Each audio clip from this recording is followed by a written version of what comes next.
Bonjour à tous et bienvenue dans un nouveau point lecture. Donc dans ce point lecture en fait je vais vous présenter mes trois derniers livres qui sont tous les trois sur le même thème, à savoir la science-fiction. Voilà. J'ai lu pas mal de science-fiction ces derniers temps, en tout cas j'avais envie de lire de la science-fiction et j'ai lu trois livres de science-fiction qui m'ont dans l'ensemble beaucoup plu, même si le troisième a été un petit peu plus difficile à lire. Le premier livre que je vais vous présenter, il s'agit de Blade Runner de Philip K. Dick. Donc Blade Runner c'est surtout le titre du film de 82, il me semble, qui a été très très connu, plus que le livre. Mais le titre original du livre, c'est Les androïdes rêvent-ils de moutons électriques.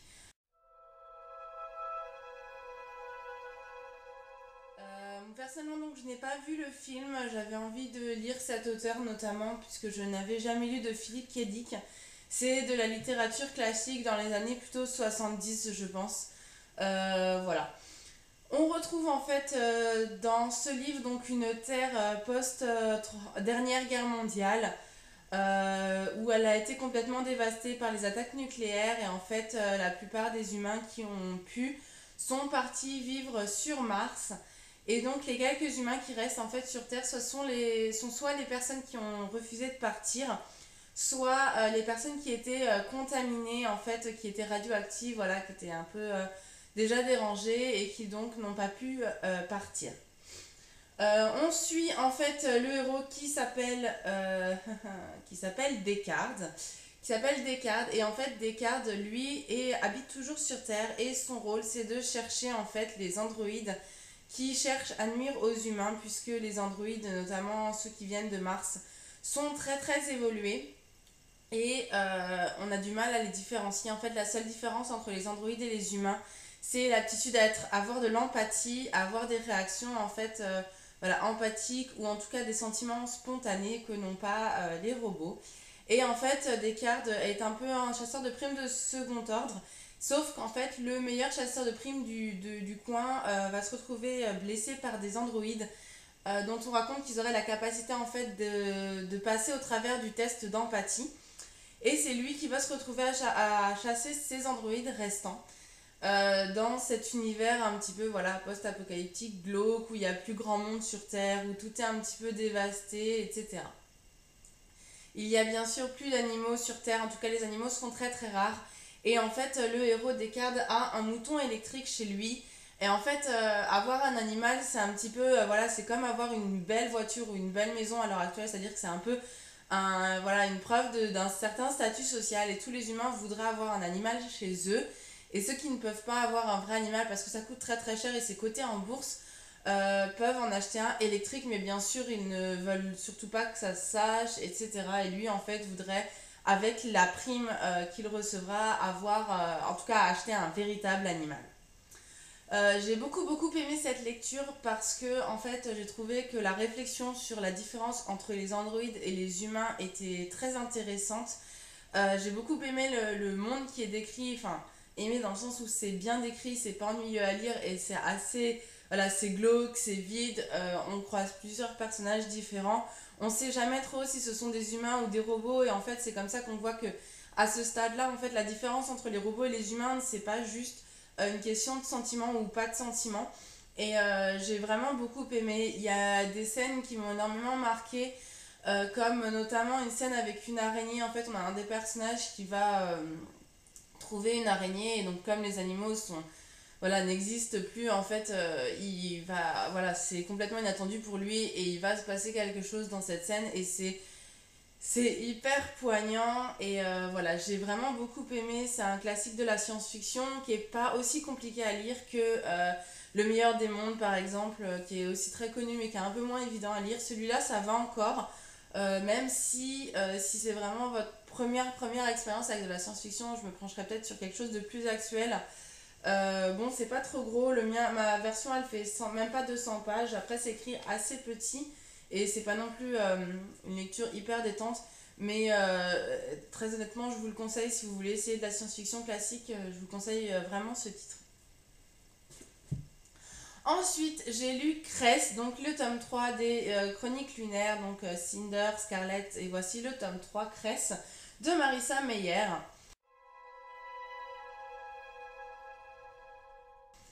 Donc c'est une série que j'adore énormément, dans laquelle on retrouve donc dans le premier tome Cinder qui est entre guillemets inspirée de Cendrillon et donc qui est un cyborg avec un pied et une main métallique notamment, qui va se retrouver dans un complot orchestré par la reine Levana pour prendre le pouvoir sur la Terre, etc. Dans un environnement de science-fiction que j'avais vraiment adoré. Et en fait, j'ai le tome 3 depuis pratiquement sa sortie en anglais.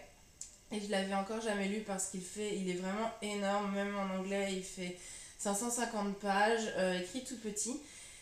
Et en fait, je m'y suis mise et j'ai vraiment adoré beaucoup plus que le tome 2. En fait, celui-là, je l'ai vraiment enchaîné comme lecture. Et donc, dans celui-là, on retrouve Cress, qu'on a un tout petit peu vu dans le tome précédent. Et là, en fait, ça va plutôt s'accentuer sur elle, qui est une toute petite fille, toute gentille, un peu voilà, enfermée dans sa tour, en train de rêver du prince charmant et de vivre des aventures de demoiselles en détresse. Et bon, bah ça va pas être tout à fait ça.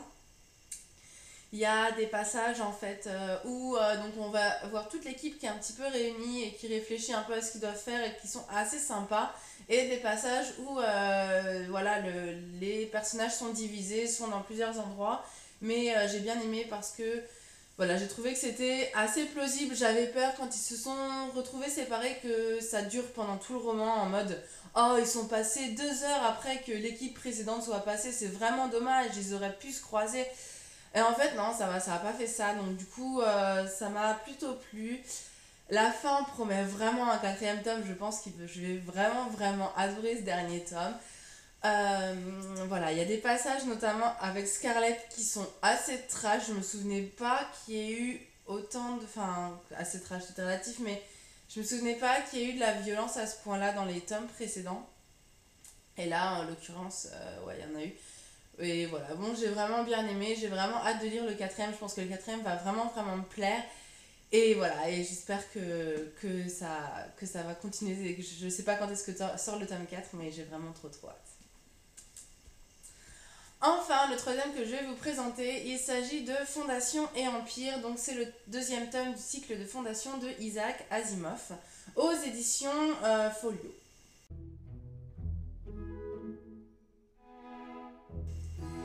Donc, c'est le tome 2 de la saga Fondation d'Asimov. Donc, Asimov, c'est un auteur que j'ai déjà surtout lu pour les robots. Et qui est vraiment mon auteur chouchou en termes de science-fiction classique.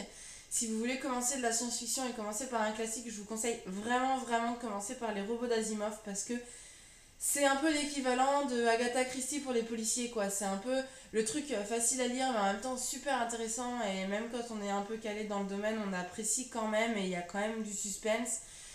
Et voilà, c'est hyper facile à lire. Ça vieillit super bien. C'est hyper facile à lire. Le seul truc qui est rigolo, c'est que dans les robots notamment, on a déjà des robots humanoïdes hyper performants dans les années 90. Bon, ça, c'est un petit peu, voilà, comme toutes les vieilles littératures. Voilà, littérature science-fiction classique. Mais sinon, c'est hyper actuel, hyper facile à lire, hyper réaliste. Et voilà, j'aime beaucoup. Fondation, c'est un petit peu différent. En fait, Fondation, c'est une énorme saga qui est divisée en plusieurs parties. Donc même au sein des tomes, en fait, c'est divisé en plusieurs parties. Et ça s'étend sur des centaines d'années, en fait. Là, donc c'est le tome 2 et j'en suis à peu près à 300 ans après le début de la Fondation. En fait, la Fondation, il y a un scientifique dans les années 30 000 après notre ère, donc c'est un peu un space opéra à la Star Wars, donc toutes les planètes sont habitées, on peut se balader partout dans l'espace, etc. Et en fait, il y a un scientifique qui découvre une nouvelle science qui s'appelle la psychohistoire. Et en fait, grâce à des formules mathématiques et un petit peu de psychologie, etc., il arrive à prédire l'avenir en enlevant tous les facteurs humains, en fait, voilà, en disant que ce qui fait l'évolution, c'est des choses plus ou moins prédéfinies, vu la masse de personnes, l'individu ne compte pas, en fait.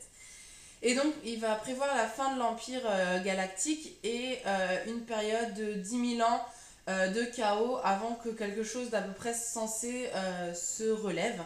Et en fait, il va en fait construire la Fondation, donc, qui est un regroupement de personnes sur une planète pour réduire cette période de chaos de 10 000 ans à 1 000 ans. Et en fait, on va suivre en fait l'évolution donc, de cette population qui à la base est constituée uniquement de chercheurs qui doivent en fait construire la plus grande encyclopédie jamais réunie. C'est ça la fondation en fait. Et ensuite, on va voir leur évolution, puisque bien sûr, leurs enfants ne vont pas tous vouloir être chercheurs. Après, ça va s'agrandir, ils vont avoir du commerce avec les planètes les plus proches, etc. L'Empire va s'intéresser à eux. Enfin voilà, il va se passer plein de choses. Et c'est un petit peu ça. Donc c'est très particulier parce que du coup, dans chaque partie, on suit des personnages complètement différents, puisque souvent on saute pratiquement une génération. Mais bon, ça fait qu'il y a des parties qui sont plus intéressantes que les autres, mais c'est assez particulier. Mais ça change, voilà. Je trouve que c'est assez intéressant. Il y a toute une partie un petit peu, voilà, évolution et comment l'histoire se déroule. Ça fait assez plausible et voilà, c'est vraiment ce que j'aime bien dans la littérature d'Asimov. Pour ce tome 2, donc il y a 2 parties. Et j'ai bien aimé la première. La deuxième, en fait, le début de la deuxième m'a pas vraiment plu. C'est là où je me suis vraiment bloquée et c'est là où j'ai lu Cinder, en fait. Enfin, j'ai vraiment enchaîné Cinder à ce moment-là. Et en fait, j'ai vraiment repris celui-ci après et les 50 dernières pages m'ont vraiment intéressée. C'est vraiment là où voilà, je me suis dit si en fait je vais continuer cette série parce qu'elle me plaît. Mais c'est vrai que tout le milieu du livre était un petit peu moins intéressant. J'aime quand même moins Fondation que les robots par exemple, que je préférerais continuer. Mais voilà, c'est tellement particulier comme écriture, c'est tellement, voilà, il n'y a pas de personnage à proprement parler. Et du coup, voilà, je trouve que c'est différent et j'aime bien et ça change.